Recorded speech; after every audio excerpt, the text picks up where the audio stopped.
വയനാട് മാനന്തവാടിയിൽ ശസ്ത്രക്രിയയ്ക്ക് വിധേയയായ വീട്ടമ്മ മരിച്ചത് ചികിത്സാ പിഴവെന്ന ആരോപണം. പനമരം നീർവാരം കുന്നുംപുറത്ത് മനോഹരന്റെ ഭാര്യ നിഷയാണ് ശസ്ത്രക്രിയയ്ക്കിടെ മരിച്ചത്. ആക്ഷൻ കമ്മിറ്റി രൂപീകരിച്ച് പോലീസിൽ പരാതി നൽകി.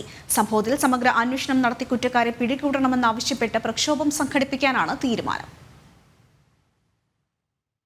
കഴിഞ്ഞ വർഷമായിരുന്നു ഗർഭാശയ സംബന്ധമായ അസുഖത്തെ തുടർന്ന് പനമരം നീർവാരം സ്വദേശിനി നിഷ മാനന്തവാടി സെന്റ് ജോസഫ് ആശുപത്രിയിൽ ചികിത്സ തേടിയത്. അന്ന് തന്നെ ആദ്യ സർജറി നടത്തി ഗർഭപാത്രം നീക്കം ചെയ്തു.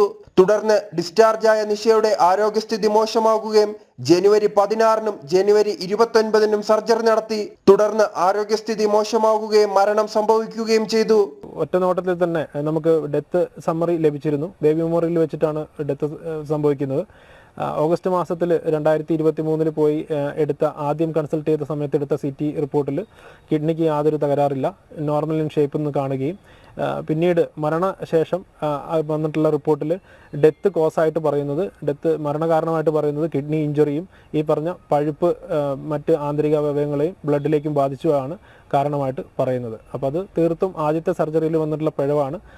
അതേ തുടർന്നാണ് ഇവിടെ വരെ ഈ മരണം വരെ ഈ ഒരു പ്രശ്നത്തെ എത്തിച്ചത്. കുറ്റക്കാർക്കെതിരെ കർശന നടപടി സ്വീകരിക്കണമെന്നാവശ്യപ്പെട്ട് ബന്ധുക്കൾ മുഖ്യമന്ത്രിക്കും ആരോഗ്യമന്ത്രിക്കും പരാതി നൽകി. എന്നാൽ ആശുപത്രിയുടെ ഭാഗത്തു നിന്നും ചികിത്സാ പിഴവ് സംഭവിച്ചിട്ടില്ലെന്നാണ് ആശുപത്രി അധികൃതരുടെ വാദം. ജനം, വയനാട്.